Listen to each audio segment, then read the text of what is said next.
तो आज की शुरुआत हम CPP3 के आंसर से करते हैं।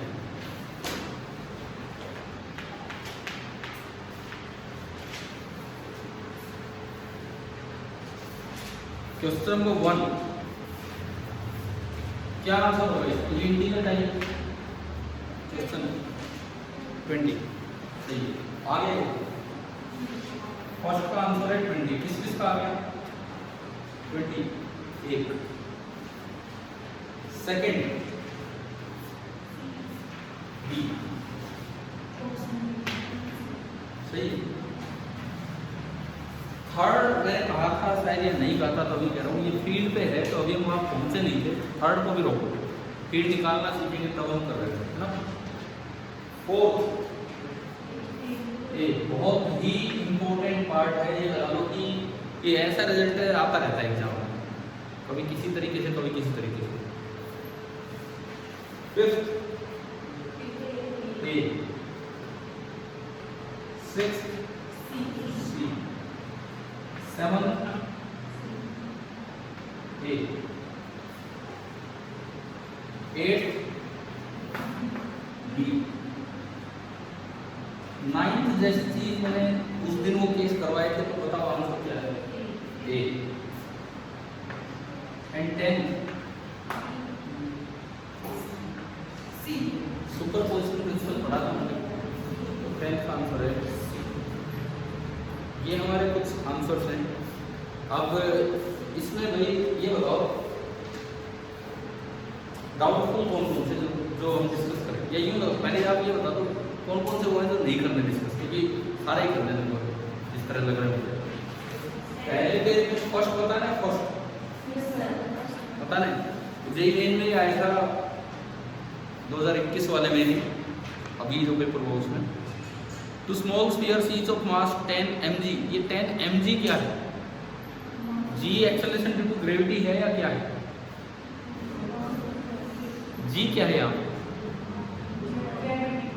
ना, मास में कभी gravity, this is gram. Gravity वाला जी टेढ़ा जी होता है, ये सीधा जी है। बाकी टाइपिंग करने वाले को नहीं पता होता है बात है, तो आप ये उम्मीद मत करना कि आपके पेपर में आएगा तो टेढ़ा और सीधा बना के देंगे, उनके लिए तो जी सारे जी हैं, लेकिन मैं आपको बता रहा हूँ। और वैसे भी मास है तो ये mg stand for milligram, mass है 10 milligram. They are suspended from a point by threads 0.5 metre long. देखिए हम पहले सवाल पे हैं, क्वेश्चन नंबर 1 पे। दो स्मॉल स्फीयर्स हैं, दोनों पे इक्वल चार्ज है, तो दोनों एक दूसरे को रिपेल कर रहे हैं। कितनी दूर तक पहुंचा रहे हैं एक दूसरे को? 0.2 मीटर। ये कुछ ऐसी सिचुएशन हो जाएगी, ठीक है। Charge on each of the sphere is, अब आपको चार्ज निकालना और इससे कंपेयर करके ए की वैल्यू ले आनी। ये जो आपके जेईई का तरीका होता है, नीट वाले बच्चों के लिए सवाल ऐसे आ जाएगा सेम, लेकिन वो 4 ऑप्शन दे देंगे। The value of A is 1 2 3 4 या 10 20 30 40, जो भी उनमें से होगा, समझ लो ना। सेम क्वेश्चन नीट के लिए भी आ सकता है, ऑप्शन देखिए, जेईई में सीधा आता है इस तरह से। तो आपको पहले, अब ये देखो, आप इसी पेपर में देखो, ये तो मैंने टाइप किया इसलिए मुझे पता है कि जी कैसे लिखना है।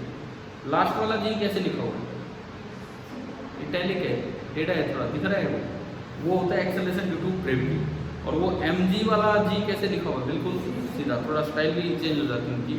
और लेकिन हमें बनाते वक्त क्यों नहीं करना घुमावदार, ये नहीं, हम तो अपना बस एक थोड़ा टेढ़ा कर दे, एक सीधा कर दे, बस बहुत है।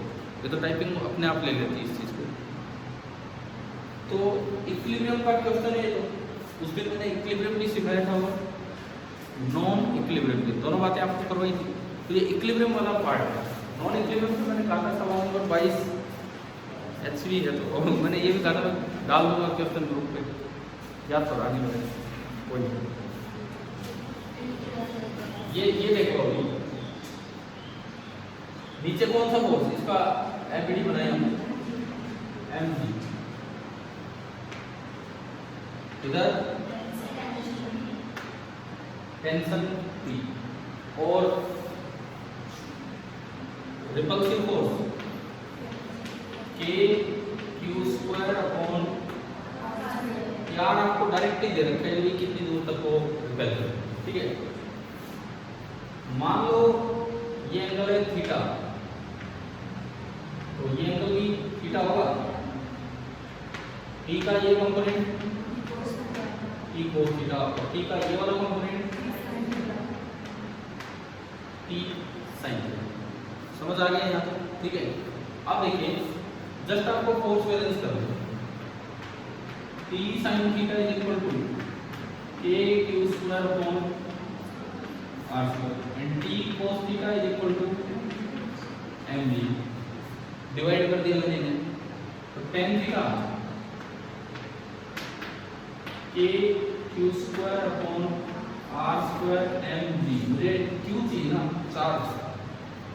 हाँ, तो क्यू आपका निकल के आ रहा है r square M g tan theta divided by,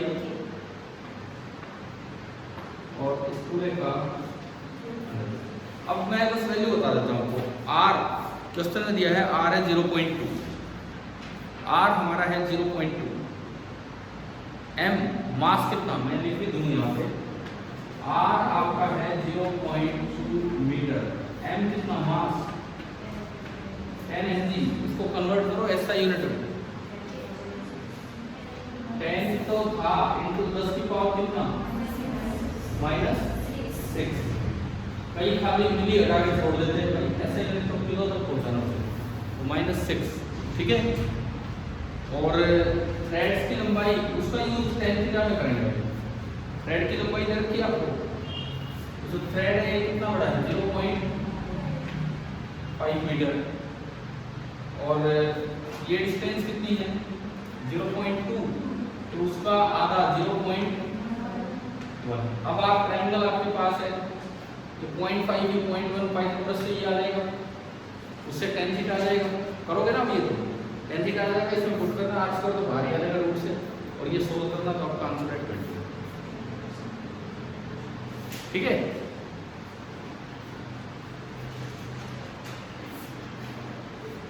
अभी समझ आ गया? Question number 2।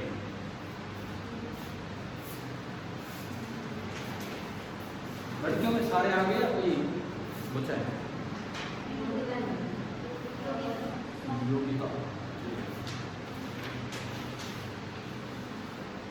चले मेरी सेकंड। दूसरा सवाल किस किस से हुआ? आपका हो गया, आप लोगों का नहीं हुआ। ट्राई किया था क्या? हमने पीछे कभी ऐसा पढ़ा है कि सर्कुलर मोशन, कोई भी ऐसा केस लिया, 2 चार्ज को घुमा दिया अंदर कूलम फोर्स सर्कुलर करवाया था? तो की बजाय यहाँ 3 आ गए थे इस सवाल में। तो देखते हैं, इसको देखते हैं क्या है।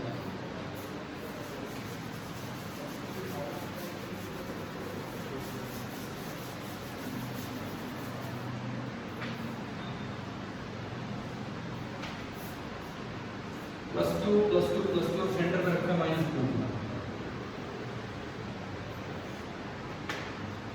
ये आपका सर्कल है,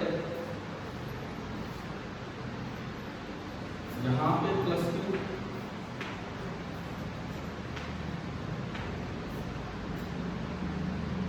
और सेंटर पे रखा हुआ है -2। ये आपको दिया गया है, और तीनों रिवॉल्व कर रहे हैं। तो आपको स्पीड बतानी है कितनी होगी, क्योंकि कूलम फोर्स के कारण ये रिवॉल्व कर रहे हैं। तो यार उस दिन जो किया था वही काम करना है। Net force towards the centre is equal to mass into centripetal acceleration. Net force towards the centre is equal to mass into centripetal acceleration. वो सब हमें लगाना है। कैसे करें भाई? फोर्स देखना है, कोई भी एक उठाओ और उस पर फोर्स देते, जैसे मान लो ऊपर वाला है, इस पे फोर्स कौन कौन लगा रहे? 1 2 और 3। रेडियस दे रखते हैं क्या सर्कल? हाँ, रेडियस दे रखते हैं r। ये दूरी आपको r दी गई है। अच्छा, ये एक इक्विलेटरल ट्रायंगल बनी हुई है, बाइसिमेट्री, ये एक इक्विलेटरल ट्रायंगल। ठीक है। और जो सेंटर ऑफ द सर्कल है वो इस ट्रायंगल का सेंट्रोइड होगा, बिल्कुल सेंटर पॉइंट। तो अगर मुझे ये लेंथ पता है तो मैं उससे एज लेंथ निकाल सकता हूँ। कैसे? ये r को r/2 पता है ना, 2:1 में डिवाइड करते हैं, तो ये पूरा कितना हो गया 3r/2। ये कितना आर बाई टू, ये 3r/2 ये r/2 पाइथागोरस से ये कितना अंडर रूट पहले इसका स्क्वायर 9r²/4 प्लस r²/4 कितना हो गया 10r²/4 और उसका अंडर रूट 10/4 मतलब 5/2 तो ये तो आ रहा है अंडर रूट 5/2 और इंटू कहीं गलत तो नहीं ना बता दो एक बार कहीं कोई मिस्टेक तो नहीं है एटलीस्ट ये चीज़ चेक करते चलना हमें जो भी क्लियर हो रहा है यार। उसके बाद देखो किसी भी एक को मैंने टेस्ट चार्ज बनाया और इस पे लगने वाला सारा फोर्स में निकालना ये पॉजिटिव इस पॉजिटिव को रिपेल करेगा कितने फोर्स से के Q1 Q2 अपॉन इसका स्क्वायर करेंगे तो 5r² और ऊपर समझ आया। सिमिलरली ये पॉजिटिव इस पॉजिटिव को रिपेल करेगा कितने फोर्स से सेम 2kq² अपॉन 5r²। इन दोनों का रिजल्टेंट अभी तो एक और भी फोर्स होता है उस पर भी जाएंगे। इन दोनों का जो रिजल्टेंट है वो पैरेललोग्राम कंप्लीट करके यूं आएगा ठीक है। और ये एंगल 60 डिग्री है तो वो भी कितना होगा और जब तो आइडेंटिकल फोर्स होता है इक्वल फोर्स होता है तो उनका रिजल्टेंट आपको याद होना चाहिए 2 times magnitude of one of the forces into cos of half the angle. याद है ये सभी cos 30 कितना होता है अंडर रूट 3/2 ये आपका आया 4/5 kq²/r² और अंडर रूट 3/2 से 2 ये आया 2 under root 3/5 and kq² upon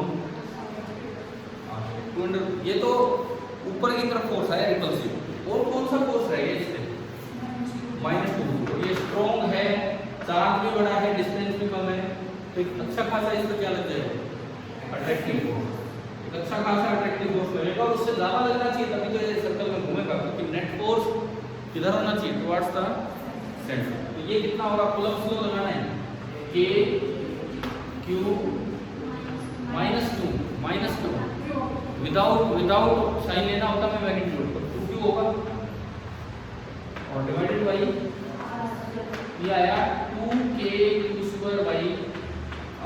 ये तो 2 टाइम्स है और ये इतने टाइम्स है ये 2 से बड़ा है छोटा है तो बहुत छोटा है अरे √3 तो 1.7 ही होता है और डिवाइड बाई 5 तो ये 1 से बहुत छोटा होगा और इनटू 2 तो वो छोटा होगा। तो नेट फोर्स किधर बना नीचे बना वो सेंटर की तरफ लग रहा है तो सेंट्रीपिटल फोर्स है F सेंट्रीपिटल मेरे पास आया बड़े में से छोटा घटा दो तो 2kq²/r² माइनस 2 3/5 kq²/r। ये आपका आ गया F सेंट्रीपिटल आ गया समझ आया क्या net force towards the centre. इसमें जो कॉमन है वो निकाल लिया हमने कॉमन क्या क्या है इसमें से 2 कॉमन kq²/r² कॉमन और अंदर बचेगा 1 minus √3/5। Net force towards the centre is equal to mass into centripetal acceleration. तो अगर आप न्यूटन्स लॉ लगाएं तो F सेंट्रीपिटल की इक्वेशन बनेगी मास साइन टाइम दिया होगा v²/r इसकी एक्सेलरेशन टुवर्ड्स द सेंटर ठीक है। तो यहाँ से अगर आप v² निकालो या v निकालो तो वो आ रहा है r into F centripetal divided by m और इस पूरे का under r into F centripetal divided by m और पूरे का अंडर। क्लियर रखना है इसमें वैल्यू। देखो जब r रखोगे तो एक r से r कैंसिल हो जाना है तो ये जो नजर आ रहा है ये इस तरह का नजर आ रहा है 2kq² अपॉन एक तो r बचने और एक नीचे m और पता नहीं किस तरह से ऑप्शन दिए हैं ये भगवान ये क्या हो गया 2 - 1/√3 ये तो कुछ और ही आ गया 2 - 1/√3 k के Q square upon m r. देखो k Q square upon m r तो मैच हो गया, 2 अंदर जाएगा 2 भी मैच हो गया, माइनस आना चाहिए 1/√3। थोड़ा संभालो पीछे संभालो, आप में क्या करते हैं पाइथागोरस थ्योरम में कुछ लगा ये r/2 r²/4 और ये r plus r/2 3r/2 3r/2 का square 9r²/4 plus r²/4 10r²/4। इसमें कहाँ क्या करते हैं? अच्छा ये भी r है, ये भी r है, ये भी r है। ट्राइंगल की साइड जरूर निकाली है हमने, देखते हैं कैसे रहेगा। ये r है, ये r है, वो भी r है, ये r है तो ये सेंट्रोइड होगा तो r/2 होगा, तो 3r/2 हो गया, 9r²/4 plus r²/4 10r²/4 5r²/2। क्या नीचे r/2 कैसे माना, उसमें जरूर है।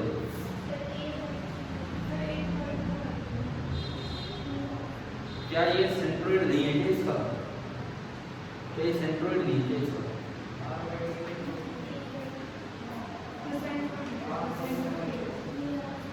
तो ये जो जैसे मान लो ये मैंने परपेंडिकुलर डाला, इक्विलेटरल ट्रायंगल का मीडियन होता है, तो क्या मीडियन को ये सेंट्रोइड 2:1 रेशियो डिवाइड करता है क्या? अच्छा हाँ सही कह रहे हैं ये कुणाल, क्या नाम आपका कुणाल? ये सही कह रहे हैं कि ये r/2 कैसे मान लिया, ये दूरी r थोड़ी है, समझ में आ रहा है? ये कैसे हम r/2 मान के बैठे भाई, ये दूरी r थोड़ी है, ये आपको माननी थी a/2। अगर ट्रायंगल की साइड लेंथ a है तो ये कितनी है a/2 और ये आपकी कितनी है a, ठीक है। अब अगर आप पाइथागोरस थ्योरम लगाएंगे इसमें तो a² प्लस a²/4 ना is equal to a²/4 plus 3r/2 9r²/4। ये आपको अभी पता लगे या शुरू में पता लगे? अभी पता लगा, चलो ठीक, नहीं तो तभी बता देना चाहिए अगर कभी ध्यान आ जाए। ये समझ आ गया पाइथागोरस थ्योरम कैसे लगेगा? ये इधर गया तो घटा कर 3a²/4 इक्वल टू 9r²/4 4 से 4 गया 3 3 a कितना आया? मुझे लग रहा है शुरू में आप ये बोले भी थे कोई, तो आपको उस पर रुकना चाहिए था अपनी बात पे कि नहीं ये गलत हो गया, ठीक है ना a आपका कितना आया √3। अब इसमें कहाँ क्या है, यहाँ ये 2 नहीं आएगा, k q1 q2 upon √3r का स्क्वायर तो कितना बना 3r²। इसी में करेक्शन करते चलेंगे हम, ये भी कितना बनेगा 3r², ठीक है। देखो तो गलती नहीं, तो ध्यान रखना आगे से हम ये मिस्टेक ना करते हैं, जल्दबाजी में ये चीजें हो जाती हैं और तो 4 ऑप्शन जब आते हैं तो कई बार ऐसे भी ऑप्शन दे दिए जाते हैं, ये कोई मिस्टेक है, इसमें खैर था नहीं है। ये हो गए इन दोनों का डिफरेंट 2 टाइम्स यहाँ पे 3 और इनटू cos θ कितना है 3/2, तो जब 2/3 है और √3/2 है तो 2 से 2 गया और √3 से √3 गया, तो यहाँ जो बाहर बचा वो ओनली क्या होगा 1/√3 और अंदर इतना फोर्स लग रहा है तो नेट फोर्स अंदर आएगा, इसमें से क्या घटा देंगे, तो मैंने k²/r² कॉमन लिया तो ये बचेगा 2 - 1/√3, ठीक है। फिर आपने ये लगाया ये रखा लास्ट में, तो k²/r² बाहर है और ये आपका होता है 2 - 1/√3, ठीक है। शुरू में ज्योमेट्रिकल मिस्टेक थी जिससे आंसर हो जाता है, अभी तो क्लियर है ये पूरा। तो मतलब अगर सर्कुलर मोशन में कोई चीजें हैं तो आप इस तरह से देख सकते हो। सवाल नंबर 3 को अभी रोकना, फील्ड पे हम गए नहीं, तो तुम कोर्सेज वाले पार्ट पे ही।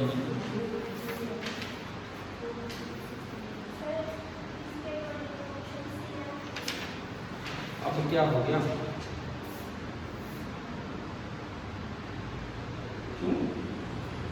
ऑप्शन सी में तो 2 - √3 बाहर है जबकि ये अंडर रूट के अंदर है, ठीक है। क्लियर है ना भाई सभी को?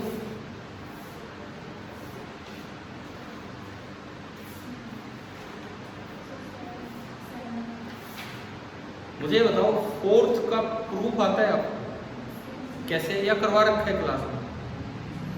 करवा दिया था? मैंने करवाया था क्या क्लास में? नहीं। तो आपने कैसे किया? स्कूल में करवाया था, कोई नहीं। कैसे कैसे किए? एक अच्छा रिजल्ट है जो याद भी रखना चाहिए, लेकिन किस किस से नहीं हुआ वो बताओ, फिर मैं तभी तो बताऊंगा। नहीं हुआ ना? सुनो, पहली बात तो ध्यान से सीखे। कोई अगर यूँ कहते हो गया तो आप बोला करो, अगर किसी का नहीं हुआ एक बहुत अच्छा रिजल्ट है। डायरेक्ट क्वेश्चन आते हैं उनके। चार्ज क्यू कोई दिया हुआ है, उसको दो पार्ट्स में डिवाइड करके रखना है। जैसे जैसे मान लो 10 कूलम है, तो मैं 6 और 4 रखूँ, 5 और 5 रखूँ, 2 और 8 रखूँ। कैसे रखूँ? फिक्स दूरी पे रखना है, गिवन डिस्टेंस है, ताकि उनके बीच का फोर्स क्या हो, मैक्सिमम। अब कई बार तो बच्चे क्या करते हैं, 4 बार फोर्स निकालते हैं कि Q/2 अपॉन ए स्क्वायर। अगला निकालेंगे के Q/4 3Q/4 अपॉन ए स्क्वायर। अगला निकालेंगे के Q/3 2Q। समझ रहे हो क्या? फिर चारों को कंपेयर करके हो जाता है उससे भी सवाल, लेकिन उसका टाइम बहुत लगेगा। ये रिजल्ट के तौर पे हम पहली बात याद रखें, अगर आप आधा आधा डिवाइड कर दें तो उस वक्त जो फोर्स लगेगा, बाकी वो किसी भी केस के मुकाबले वो मैक्सिमम होगा। प्रूफ मैं अभी करवा रहा हूँ, लेकिन इस क्वेश्चन नंबर 4 के साथ अपने पेपर पे इसी CPP पे लिख दो, learn it as a result. Learn it as a result.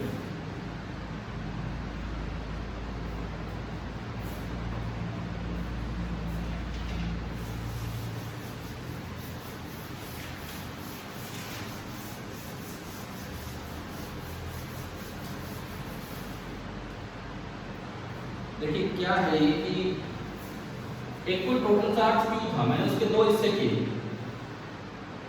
Suppose एक पार्ट x कर लें, x कोई अननोन को अक्सर माने क्या लेते हैं, x ही मान लेते हैं, डिस्टेंस नहीं कोई अननोन। आपने सुना है ना एक्सरे? एक्सरे नाम क्यों पड़ा था उसका? जब उसकी खोज हुई थी तो उसके बारे में कुछ भी नहीं पता था। जिसके बारे में कुछ ना पता हो, जिसके बारे में बाद में पता लगाना हो, उसे शुरू में उस अननोन को क्या बोलते हैं, मैथमेटिक्स एक्स बोलते हैं। तो लेट दिस रे बी एक्स रे। आज सब कुछ पता है उसके बारे में, पर बस वो बाई कन्वेंशन जो नाम चला गया वही नाम आ, और कुछ नहीं। किंतु उसका कुछ भी नाम हो सकता था, लेकिन वो एक्स बोलने का रीजन ये था कि कुछ पता नहीं था उसके बारे में शुरुआत। अब ये देखो, मैंने एक पार्ट एक्स माना तो दूसरा पार्ट 2 - x। एक्स हमारा वेरिएबल है, इन दोनों के बीच की दूरी कुछ भी दे रखी होगी, let this distance be a and this is given. Given means it is fixed, certain distance apart, कुछ ऐसा लिखा हुआ है ना, तो इट इज फिक्स्ड। अब पहली बात तो फोर्स लिखो, क्योंकि मुझे फोर्स को मैक्सिमाइज करना है। इस पे देखो जो F लगेगा बाई कूलम्ब्स लॉ, जो F लगेगा K x Q - x by a square. ये जो आपका F आया K/a स्क्वायर प्लस कांस्टेंट है। इसके अलावा Q × x और माइनस x स्क्वायर। अगर किसी को मैक्सिमम या मिनिमम करना हो तो हम क्या किया करते हैं, मेरे पास आ गया F as a function of variable x। ये नोटेशन लिखनी आती है ना आपको, f depending on x as a function of x मेरे पास आ चुका है। तो आप क्या करें, पहले निकाल लो df/dx। k/a स्क्वायर का कांस्टेंट बाहर खड़ा रहेगा, q × x का differentiation with respect to x, q × x का differentiation with respect to x। q तो कांस्टेंट है, वो तो गिवन है शुरू में, और d/dx of x minus d/dx of x square. तो ये आपका आया k/a स्क्वायर, dx/dx 1 और x स्क्वायर का 12। df/dx आ गया। एक कर लो इसका डबल डिफरेंशिएशन, मतलब इसका दोबारा से तो अगर मैं निकालूं D square F by d x square, के बाई ए स्क्वायर तो कांस्टेंट है, D q by d x कितना होगा, D q by d x एक कांस्टेंट चीज का डिफरेंशिएशन क्या होता है, जीरो, समझ गए हो, d q by d x is zero, minus two x का डिफरेंशिएशन क्या होगा with respect to x, minus two, d x by d x one. वैसे कोई मेडिकल का बच्चा हो, नॉन मेडिकल, ये तो सबको ही आनी चाहिए है ना, तो ये ओनली क्या बताया आपने, एक्स नहीं माइनस टू, के भी पॉजिटिव होता है 9 गुना 10 की पावर 9, एक डिस्टेंस उसका स्क्वायर तो वैसे ही पॉजिटिव और बाहर लगा माइनस, तो डबल डिफरेंशिएशन नेगेटिव आएगा कि पॉजिटिव,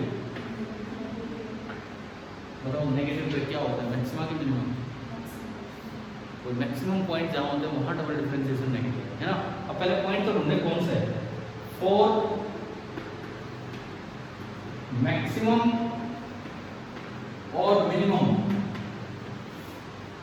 मैक्सिमम हो चाहे मिनिमम हो, df by dx कितना कर देना होता है, जीरो। आपने इसको जीरो किया तो ये तो जीरो हो नहीं सकता, तो q minus 2x is equal to zero, और यहाँ से जो x आएगा वो कितना आएगा, 2/2। अब अगला स्टेप कि ये फोर्स मैक्सिमम हुआ है कि मिनिमम हुआ है, उसके लिए डबल डिफरेंशिएशन करते हैं, और वो क्या है, नेगेटिव। अच्छा देखो उसमें x आया नहीं, अगर उसमें x आ जाता तो जो हमारा x हमें चेक करना था हम उसमें पुट करके देखते, तो बाई चांस ऐसा हुआ कि यहाँ पे x आया नहीं, तो अपने आप ही क्या आ गया, नेगेटिव। और नेगेटिव का मतलब क्या है, अरे याद है कि समझाऊं ये भी कैसे है, बताओ एक बार, देखो बोला करो, आप ही नहीं बताओगे तो मुझे कैसे पता लगेगा, समझा दो कि ये कैसे आया, कि नेगेटिव पे मैक्सिमम क्या होता है और पॉजिटिव पे मिनिमम। वेल मैं एक बार पहले क्वेश्चन पूरा कर देता हूं, ये मैक्सिमम है क्योंकि डबल डिफरेंशिएशन नेगेटिव है, तो हमारे पास आ गया कि x कितना लेना होगा आपको, 2/2, और अगर x q/2 हो तो दूसरा पार्ट में कितना होगा, q/2। बहुत ही कॉमन क्वेश्चन है, पूरे चांसेस होते हैं कहीं भी आने के इस तरह के सवाल के। ये वैसे मैंने जो फर्स्ट टाइम ये सवाल देखा था concepts of physics by H C. Verma का एक सोल्ड एग्जांपल, शायद क्वेश्चन नंबर 6 था चैप्टर 29 का, तो उसी में हमने तो फर्स्ट टाइम जब कभी पहले देखा था तो वहाँ देखा था, ठीक है, समझ आ गया। अब एक चीज क्या कहो कि क्यों तो मैक्सिमम और मिनिमम पे डिफरेंशिएशन जीरो होता है, और फिर डबल डिफरेंशिएशन से कैसे चेक होता है, ये मैथमेटिकल बात है। इसको बेटा थोड़ा डायग्राम कोई नोट करना है क्या, चलो कोई नहीं, इसको दिखा देता हूँ, सुनिए। मान लो ये x है एक वेरिएबल और f इस पे डिपेंड है, सपोज x पे f डिपेंड है और उसका ग्राफ कुछ इस तरह का है, इस तरह,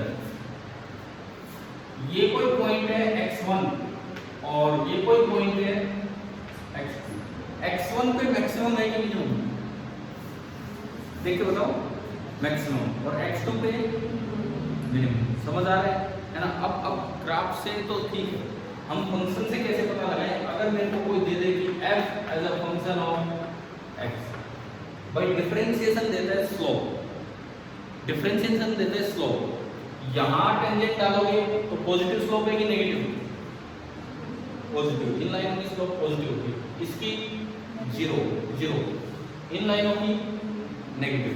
देखो जो यूं जो टेंजेंट रहेगी, मैं इसे बताऊं, यूं जो टेंजेंट रहेगी उसने एक्यूट एंगल बनाया है x एक्सिस के साथ, तो tan थीटा पॉजिटिव, ये जीरो एंगल है x एक्सिस के साथ, तो tan 0 0, और यूं जो लाइन आएगी उसने कैसा एंगल बनाया है, ऑब्ट्यूज एंगल, सेकंड क्वाड्रेंट में tan थीटा क्या होता है, नेगेटिव। तो इन लाइनों की स्लोप पॉजिटिव है, अगर मैं यहां देखूं तो टेंजेंट पॉजिटिव है, यहां टेंजेंट 0, यहां नेगेटिव, यहां 0 और यहां पॉजिटिव। तो पहली बात, मैक्सिमम और मिनिमम दोनों जगह टेंजेंट की स्लोप जीरो। मैथमेटिक्स हमें कहता है कि डिफरेंशिएशन, सिंगल डिफरेंशिएशन हमें स्लोप देता है, यानी कि यहाँ भी df by dx जीरो होगा और यहाँ भी df by dx जीरो होगा। तो मैंने df by dx निकाल के उसे जीरो करके देखा और उससे मेरा x आया कितना, 2/2। अब मेरा अगला सवाल था कि ये मैक्सिमम है या मिनिमम, तो डबल डिफरेंशिएशन जो होता है वो देता है rate of change of slope, slope के चेंज होने की क्या दर है, क्या रेट है, मतलब अगर स्लोप बढ़ रही है, अगर स्लोप बढ़ रही है तो डबल डिफरेंशिएशन पॉजिटिव होगा, और अगर स्लोप कम हो रही है तो डबल डिफरेंशिएशन नेगेटिव। अब इधर देखते हैं, पॉजिटिव से कोई चीज नेगेटिव की तरफ तरफ जा रही है तो वो बढ़ रही है कि कम हो रही है? घट रही है। पॉजिटिव से कोई चीज नेगेटिव की तरफ गई, जब मैं मैक्सिमम को क्रॉस करके आगे निकलूंगा तो स्लोप पहले पॉजिटिव थी, फिर जीरो, फिर नेगेटिव, तो स्लोप बढ़ रही है कि कम हो रही है? कम हो रही है, तो उसके चेंज होने का रेट नेगेटिव है, मतलब डबल डिफरेंशिएशन क्या होगा? नेगेटिव। यहां देखो मिनिमम पे नेगेटिव से और पॉजिटिव की तरफ जा रहा है, तो क्या हो रहा है? इंक्रीज हो रही है ना स्लोप, स्लोप इंक्रीज हो रही है। कोई भी चीज इंक्रीज होती है तो उसका रेट ऑफ चेंज पॉजिटिव होता है, तो स्लोप का रेट ऑफ चेंज मतलब डबल डिफरेंशिएशन होगा आपका पॉजिटिव है। लेकिन हमारे यहाँ नेगेटिव है, मतलब ये कौन सा था? क्या ये कॉन्सेप्ट क्लियर हो गया यहाँ से? ठीक है, तो जो भी नोट करना हो ना, चाहे कॉपी में सीपीपी नंबर डालो, क्वेश्चन नंबर, और चाहे इस असाइनमेंट पे जहां आपको ठीक लगे वहां पर नोट कर देगा। तो एक बार क्या होता है यार, आप समझ आ गया, एक महीने बाद रिवाइज कर रहे हो, फिर दोबारा दिक्कतें आ रही, फिर क्या फायदा होगा? कुछ बच्चे, जैसे मैंने पहले कहा, हम स्कूल से पीछे, स्कूलों में काम आगे जा चुका है, हमको थोड़ा लेट स्टार्ट हुए, तो कुछ का हो चुका होगा या नहीं हुआ है, तो उतना कर सकते हैं।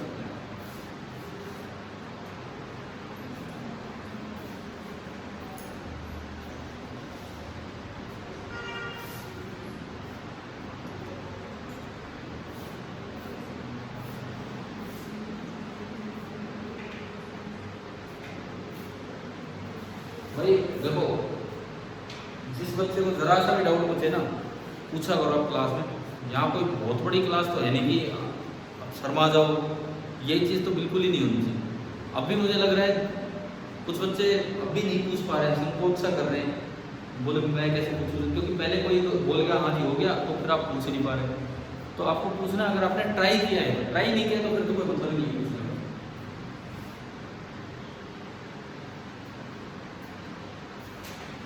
5 और चलना, ये थोड़े थोड़े न्यूटन थर्ड लॉ टाइप और कूलम्ब्स लॉ टाइप उस तरह के थे। फिर भी बता देना किसी को दिक्कत हो।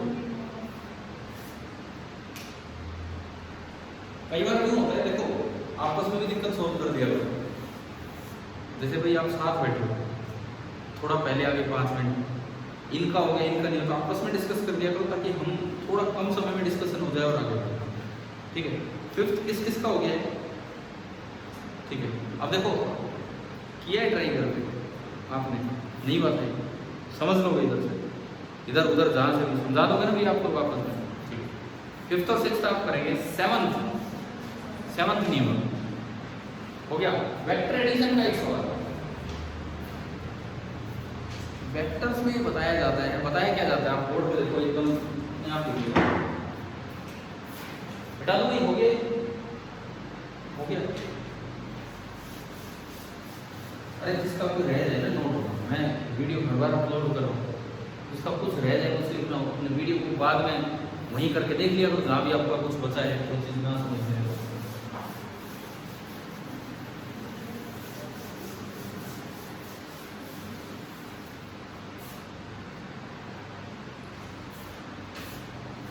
देखिए वेक्टर की मैं ये 2-3 बातें आपको बता रहा हूँ। एक ये वेक्टर है, एक ये वेक्टर, दोनों लगभग बराबर है। एक बार एक ये वेक्टर दिया और एक ये, ठीक है, दोनों में फर्क दिखाऊंगा आपको, रिजल्टेंट किधर जाएगा। इसमें जब आप रिजल्टेंट बनाओगे तो पैरेललोग्राम कंप्लीट करते हो, आता तो होगा नहीं पैरेललोग्राम का वेक्टर, और जो डायगोनल है वो रिजल्टेंट होता है। तो ये लगभग बीचों बीच बटा हुआ है, जितना एंगल ये है उतना एंगल ये वाला है। अगर ए बराबर बी है तो दोनों साइड बराबर बटा रहा है। अब इधर देखो, आपने पहले पैरेललोग्राम कंप्लीट किया, मैंने जानबूझ के इतना छोटा बड़ा लिया ताकि दिख जाए डिफरेंस, ये वाला बड़ा है और ये छोटा है। अब जब आप रिजल्टेंट बनाओगे तो कुछ ऐसा जाएगा, ये क्या है एंगल। अब आप स्टार्टिंग में देखो, बड़ा क्लियर है, बहुत ही क्लियर है, कौन सा एंगल बड़ा है? ये ऊपर वाला, मतलब रिजल्टेंट किधर झुका हुआ है? बड़े की तरफ। जब भी दो फोर्सेस किसी एंगल पे लगेंगे, दो वेक्टर किसी एंगल पे होंगे, उनका वेक्टर सम करोगे, अगर इक्वल मैग्नीट्यूड के थे तो बाइसेक्ट करेगा, नहीं तो जो बड़ा है उसकी तरफ रिजल्टेंट कम एंगल बनाएगा, उधर झुका हुआ। केवल और केवल इसी बात को देखना है इसमें। सवाल नंबर 7 कहता है एक इलेक्ट्रॉन है, 2 प्रोटॉन है, dd। अच्छा, ये क्वेश्चन में दिया है कि ये दूरी बड़ी है, इलेक्ट्रॉन है, ये प्रोटॉन है, ये डिस्टेंस कितनी है, कैपिटल D, और ये डिस्टेंस कम है, स्मॉल। तो इन्होंने पूछा है the angle between the net force and the line level D। इसके साथ नेट फोर्स का एंगल किस पे, net force on electron, electron पे फोर्स देखने हैं।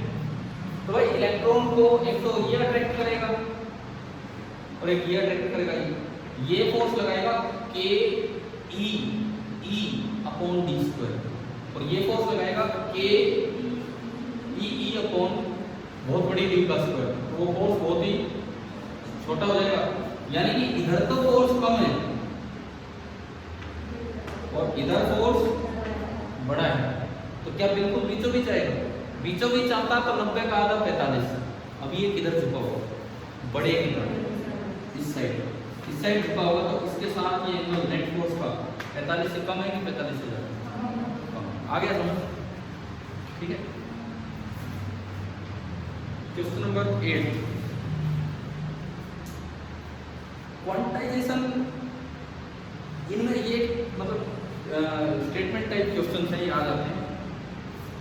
Quantization of charge implies that, quantization of charge implies that charge exist on particle. भाई quantization ना हो तब भी तो चार्ज एग्जिस्ट कर सकता था। क्वांटाइजेशन तो एक बात की बात थी कि चार्ज स्टेप्स में बढ़ता है, पढ़ा था हमने क्वांटाइजेशन, ठीक है। क्या मास क्वांटाइज है कि नहीं? There is no analogous law of mass quantisation so far. आज तक तो ऐसा मिला नहीं, आगे कभी मिल जाए तो पता नहीं, ठीक है।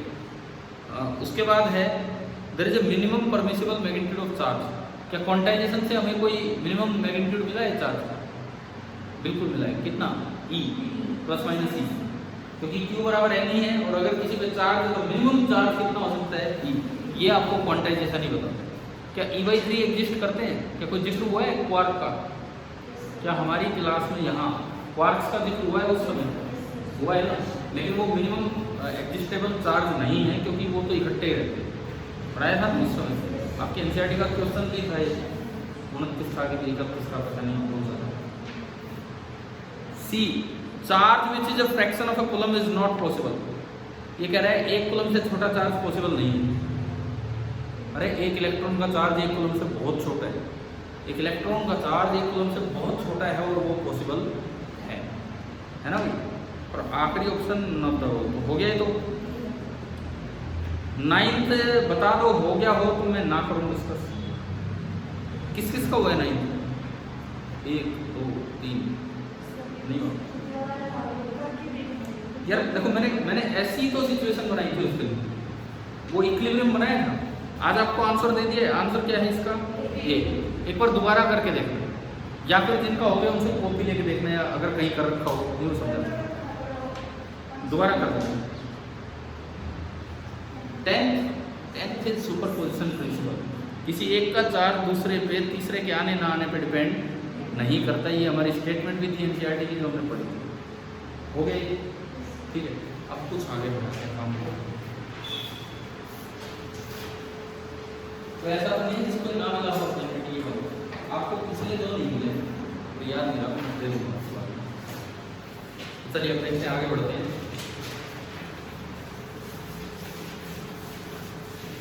भाई इलेक्ट्रोस्टैटिक्स कुछ समझ तो आ रहा है ना, ढंग से कर लो। बहुत अच्छा चैप्टर, बहुत ही अच्छा चैप्टर है।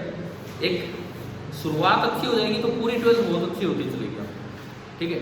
थोड़ा थोड़ा मुझे समय कम मिल पा रहा है, इसीलिए ये रेगुलर इतनी भी क्लास नहीं है, बट कोई बात नहीं, जैसे भी हो रही है अपने चलने दीजिए। अगली जो चीज़ है नेक्स्ट, मैं थोड़ा इलास्टिसिटी की तरफ इसको लेके चलता हूँ। आपको लगे ये क्या हो गया, तो इलास्टिसिटी तो पढ़ा था, पढ़ा था नहीं पढ़ा था, लेकिन नाम तो सुना ही था, है ना। मतलब पढ़ा था का मतलब इतना ध्यान है नहीं है, जो भी है। तो उस पे जाने के लिए सबसे पहले एक सवाल से हम शुरुआत करेंगे, या इस पे हेडिंग डाल दो ऊपर,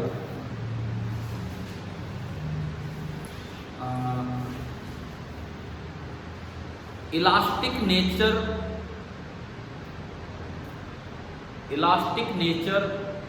of A metallic ring and electrostatic force. Elastic nature of A metallic ring and electrostatic force. बेटा तो आंसर हो ही गए हम तो।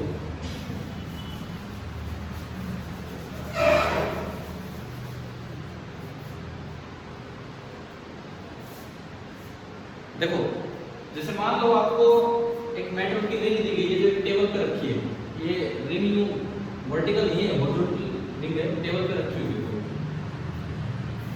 और इस रिंग पे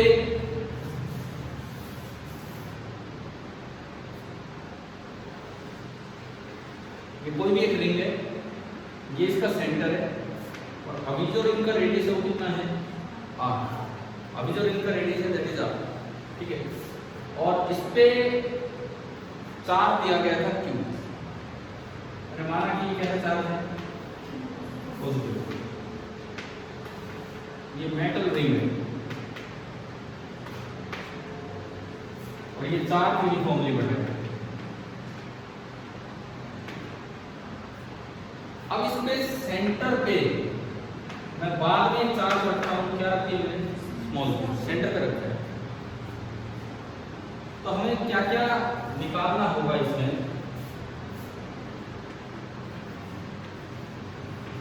on placing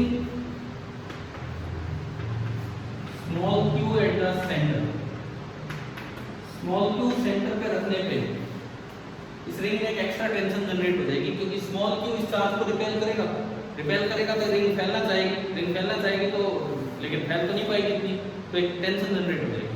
On placing small q at the center, first part, find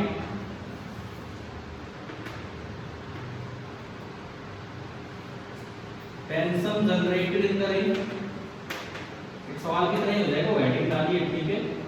इसी के अंदर एक क्वेश्चन जो है सिखाएगा। सेकंड पार्ट,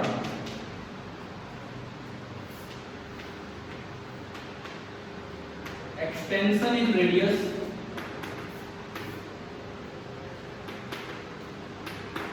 if ये पढ़ा था Young's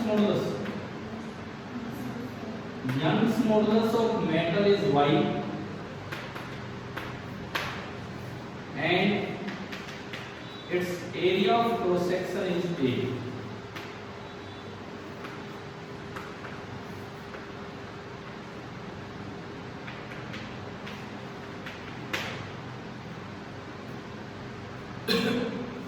area of cross section मतलब कौन सा एरिया,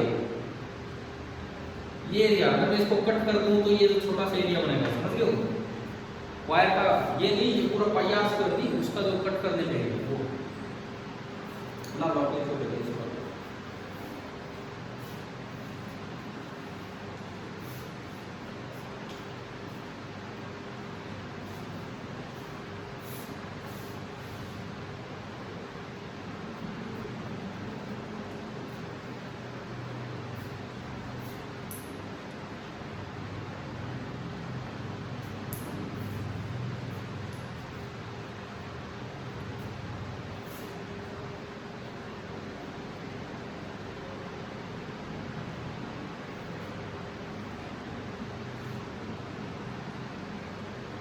चलेगा आगे बढ़े। सबसे पहली बात तो ये टेंशन क्या जनरेट हुई होगी वो कैसे निकालने, पहले वो समझो। लिख लिया कैसे होगा। अगर आप पूरी रिंग को एक साथ देखते रहेंगे तो आप टेंशन तक पहुंच ही नहीं पाएंगे, क्योंकि टेंशन तो इसके अंदर जनरेट होगी। तो मुझे इसको कट करना पड़ेगा, मुझे इसको किसी पार्ट में ब्रेक करना होगा। छोटा सा पार्ट होगा तो उस पर बाहर से दिखेगा कि यहाँ पे दोनों साइड से कोई टेंशन नहीं है। जो बनी है वो दिखाता हूँ आपको, बिठा दिए।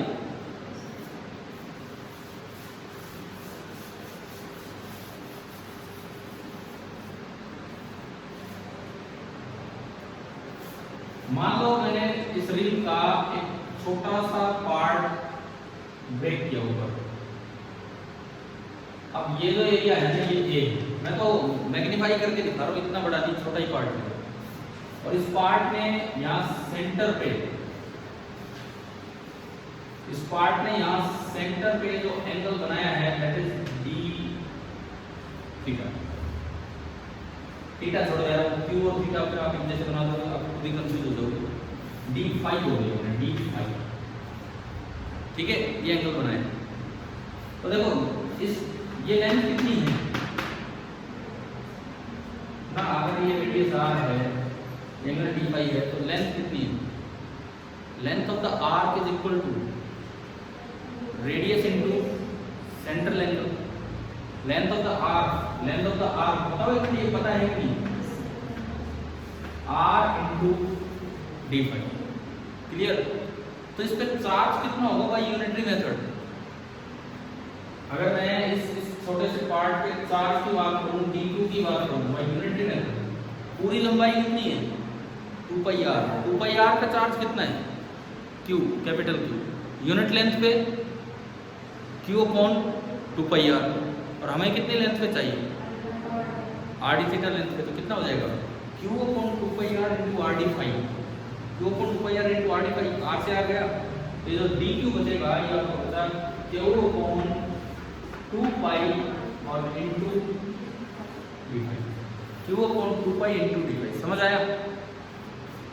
अब देखो ये यहाँ भी एक पॉजिटिव चार्ज रखा है, इस सवाल में दिखाने के लिए भी पॉजिटिव, यहाँ भी एक पॉजिटिव चार्ज रखा है। पॉजिटिव पॉजिटिव को क्या करेगा? रिपेल। तो छोटा सा ही चार्ज है तो हमें चला के दिखाना पड़ रहा है, ये इसको रेडियल डायरेक्शन में रिपेल करेगा, ठीक है, ये इसको रेडियल डायरेक्शन में रिपेल करेगा। एफ इलेक्ट्रिक कितना? के, छोड़ो जो भी करेगा करेगा, बाद में देखते हैं। एफ इलेक्ट्रिक बाहर, पर रिंग तो ऐसे थोड़ी कि टूट के टुकड़ा चला गया, ऐसे तो है नहीं। इसका मतलब जो साइड वाले दोनों पार्ट्स हैं, साइड वाले दोनों पार्ट्स का मतलब है इधर की जो रिंग है और इधर की जो रिंग है, वो इसको रोक के रखने के लिए टेंशन, एक पुलिंग फोर्स होता है, एक टी फोर्स इस पे इधर लगा देगी और इधर वाला इससे इसको इधर से खींचो। समझ आ गया कि मैंने बीच का एक छोटा सा पार्ट ब्रेक किया यहाँ, तो जैसे वो बाहर भागना चाहेगा बगल वाले दोनों उसको यूं खींच लेंगे। समझ रहे हो? जैसे वो बाहर भागना चाहेगा बगल वाले दोनों उसको पकड़ के यूं खींच लेंगे, भाई मिल जा सकता है ऐसे थोड़ी, रिंग तो मेटल की बनी है। क्लियर है? तो ये इस पे फोर्स हो गए टी टी, और ये एम जी मतलब है ना, ये टेबल पे रखी है, टेबल पे रखी है, हॉरिजॉन्टल प्लेन में है इस तरह। समझ आया यहाँ तक? पहला काम है, फर्स्ट पार्ट में आपसे टी पूछा है, टेंशन कितनी जनरेट हुई, तो ये टी निकालना है। तो देखो एफबीडी तो बनी है, थोड़ा सा इसको ब्रेक करते हैं। मैंने यहाँ से एक एंगल बाइसेक्टर डाला, तो एंगल बाइसेक्टर इस एंगल को दो हिस्सों में तोड़ देगा। इधर का एंगल रह गया कितना? डी, और उधर का फाइव है, तो कितना? डी फाइव बाई 2, वो भी डी फाइव बाई 2, ठीक है। इसके पैरेलल मैंने एक लाइन लगाई, इसके पैरेलल, तो ये डी फाइव बाई 2, ये भी कितना हो जाएगा? ये दो पैरेलल लाइन है, डी फाइव बाई 2, ठीक है। अब एक लाइन मैंने यहाँ लगाई, उधर भी करेंगे, ये डी फाइव बाई 2, तो ये 90 माइनस डी फाइव बाई 2, तो ये अगेन कितना आएगा? समझ आया कि नहीं आया बताओ? दिख तो पा रहे ना ये? टी का कंपोनेंट इधर तो होगा t cos d five by 2, और इधर होगा t sine d five by 2। ऐसा ही कुछ उधर भी होना है, उधर बिल्कुल सेम। ये तो क्या बनेगा? T cos d five by 2, और ये क्या बनेगा? T sine d five by 2। दिख गया? T cos d five by 2 ने t cos d five by 2 को कैंसिल कर दिया, रिंग ना इधर जा रही है ना इधर जा रही है, ये दोनों मिलके क्या कर रहे हैं? T sine d five by 2 और t sine d five by 2 किसको बैलेंस कर रहे हैं? इलेक्ट्रिक फोर्स, जो इसको बाहर भगाना चाह रहा है, ठीक है। हमने इसको थोड़ा माइक्रोस्कोप लेके देख लिया भाई क्या हो रहा है। अब हटाओ माइक्रोस्कोप को, इसको फिर से छोटा सा बना दो। अब अगर मैं अगला डायग्राम बनाऊं तो मुझे तो ये पॉइंट चार्ज दिख रहा है, पॉइंट चार्ज, इसका चार्ज कितना है? dq, जिसपे ऊपर तो फोर्स लग रहा है F इलेक्ट्रिक, और नीचे लग रहा है 2t sin d five by 2t। क्यों? एक ये और एक ये, क्या 2 से 2 कैंसिल हो जाएगा? नहीं होगा नहीं, तो ये मत उड़ा देना अभी, तो 2 से 2 कैंसिल नहीं करना अभी, ठीक है। एक बार ये इलेक्ट्रिक लिखो, इलेक्ट्रिक लिखो के, अरे तो दूसरा भाई नहीं चार्ज जिस पर फोर्स लगा रहा है यहाँ बैठा है, ठीक है, यहाँ ये यहाँ थी, इसके सेंटर पे दूरी कितनी r, तो भाई कूलम्ब लॉ ये फोर्स कितना होगा a इनटू छोटा q into dq divided by, और इसको इक्वेट करना है किससे 2t sin d phi by 2। अब ये काम हम इधर करते हैं, 2t sin of d phi by 2, इसको मुझे इक्वेट करना है किससे a q dq divided by r square, ठीक है। a q dq divided by r square हो गया, कुछ भी तो नहीं करना, dq है मेरे पास, यूनिटरी मेथड से निकाला और रखा ऊपर q by 2 pi into d phi, तो ये आपका बना 2 into t into sin of d phi by 2 is equal to k into q by r square, और dq की जगह 2 upon 2 pi और d phi, समझ आए? अब थोड़ा सा इसको संभालो, d phi ये बहुत छोटा एंगल है, तो d phi by 2 भी बहुत छोटा होगा, and for very small angle, क्या आपने कभी पढ़ा है कि sin theta is nearly equal to theta, या नहीं पढ़ा है? sin 1 डिग्री को मैं लगभग क्या लिख सकता हूँ 1, और sin 90 डिग्री भी 1, अरे 1 तो भाई बहुत बड़ी वैल्यू होती है, sin भी मतलब बहुत ही एकदम से लगा दिया, मतलब sin 1 डिग्री 1। अब एक बार मैं उस कॉन्सेप्ट पे आता हूँ, इसको हटा दो बीच में से diagram,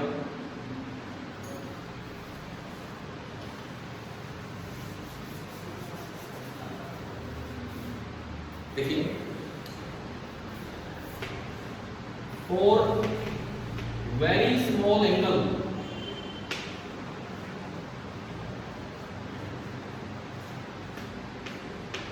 sin theta is nearly equal to theta if theta is in radian। sin 1 degree जो है ना, पहले उसको रेडियन में बदलो, 1 degree into pi by 180 degree, pi होता है 3.14 अपॉन 180, तो that is nearly equal to 3.14 upon 180, that is not, समझ गए हो? तो इसीलिए मैं sin d phi by 2 को, मैं sin d phi by 2 को लगभग क्या लिख सकता हूँ, sin d phi by 2 को हम लगभग क्या लिख सकते हैं d phi by 2, समझ आया? तो जैसे आप इसको ये लिखोगे तो ये आपकी इक्वेशन बनी 2 into t into d phi by 2 is equal to k q capital Q upon 2 pi r square into d phi, समझ आ गया? अब देखो, अब गया ये 2 से 2, और अब ये d phi से d phi ले गया, और ये टेंशन नहीं आ रही हमारे पास, 3 is equal to k capital Q small q upon 2 pi r square। यार देखो, हम कुछ ठीक ठाक सा काम कर रहे हैं, आपको समझ तो आ रहा है ना? अगर नहीं करोगे छोड़ दो, क्या ऐसी क्या बात है, लेकिन कर लोगे तो बहुत अच्छी अच्छी चीज़ें सीख जाओगे। कोई सवाल आ जाए इलेक्ट्रोस्टैटिक्स में, कुछ आ जाए, डेफिनेटली सोल्व होगा। ये बताओ टेंशन का ये फॉर्मूला याद है, सोल्व हो गया, ठीक है। सेकंड पार्ट आपका होमवर्क है, इसको हम कल कंटिन्यू करेंगे सेकंड पार्ट में, ठीक है। मैं हिंट दे देता हूँ, यंग्स मॉडुलस क्या होता है, स्ट्रेस अपॉन स्ट्रेन। नहीं यार, मैं यही करवा ही देता हूँ, आपको नोट करना है क्या बोले? चलो तो फिर कोई नहीं, आप ही नोट कीजिए, हम कल वो काम आगे कंटिन्यू करेंगे, ठीक है। कल कितने बजे? ठीक है, तो खुद कर लेना, ये तो हमको ऐसे समझ में नहीं आएगा, दिखना चाहिए आपको कहाँ क्या हुआ है, ठीक है। कर लेना जैसे भी करो। सेकंड पार्ट में क्या पूछा है, एक्सटेंशन इन रेडियस। माना कि पहले रेडियस r था और अब हो गया r प्लस डी आर, थोड़ा सा ही बढ़ेगा, ये थोड़ी रिंग डबल होगी, ऐसे थोड़ी, r प्लस डी आर, तो आपको क्या निकालना है डी आर। अब थोड़ा मैं आपको प्लस वन का कुछ कॉन्सेप्ट याद दिलाऊं, यही तो हो जाएगा इतने से पार्ट। अब ये पढ़ा है कि यंग्स मॉडुलस होता है स्ट्रेस अपॉन स्ट्रेन, बड़ा है ना, वाई दे रखा आपको। स्ट्रेस होता है इंटरनल टेंशन जनरेटेड या internal restoring force generated per unit area of cross section. तो मैं स्ट्रेस को तो लिख सकता हूं T बाई ए दे रखा था आपको, स्ट्रेस को तो मैं लिख सकता हूं T बाई ए। क्लियर? पता है कि नहीं बताओ ये?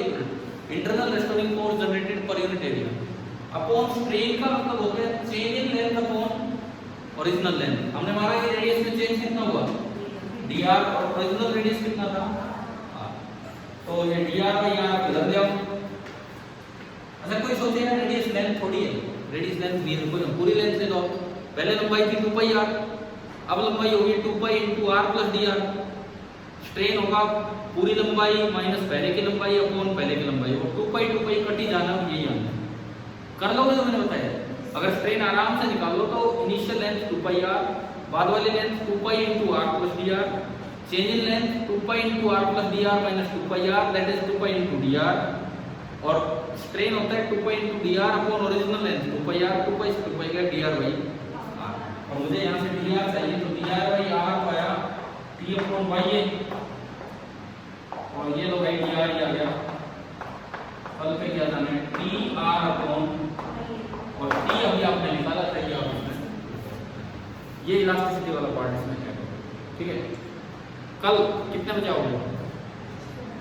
हाँ सुबह ही करूँ मैं, कितने बजे आप बता दो जो आपके लिए कंफर्टेबल हो। हाँ कल की ही बात करते हैं। पिछली बार आप आए थे ना, संडे को तो आपका 7 बजे आए, तो आपकी क्लास कल सुबह 7 नहीं यार, थोड़ा सा लेट कर दो, 8 कर देते हैं। हाँ जी कल भी है, संडे को भी, संडे को ही क्लास है, तो ट्यूशन की क्लास है 8 बजे, केमिस्ट्री का ट्यूशन है 8 से 9। तो कितने बजे करें हम? ना इसे जैसे नहीं कर रहा हूँ मैं, आपकी क्लास भाई 10 बजे लगाना, ठीक है? क्लियर है ना? 10 बजे तो आराम से आ जाओगे भाई, 8 से 9 इनका ट्यूशन भी है, उसके बाद भी अगर या 9 बजे के कंटिन्यूएशन में लगाएंगे तो कितने बजे तक पहुंच लोगे आप? 9 बजे लाइट की स्पीड जाओगे, 9 बजे खत्म होती है, 9 बजे आ जाएंगे। ठीक है, हम हमारा टाइम रख रहे हैं सुबह 9:15 का। ठीक है, फिनिशिंग टाइम मैं अभी नहीं दे रहा हूँ, वो मैं आपके ग्रुप पे डाल दूंगा कि भाई कितनी देर की है, मतलब 1 घंटे की है या 2 घंटे की, वो मैं उस पर ग्रुप पे डाल दूँगा। क्लियर है? ठीक है, चाहिए।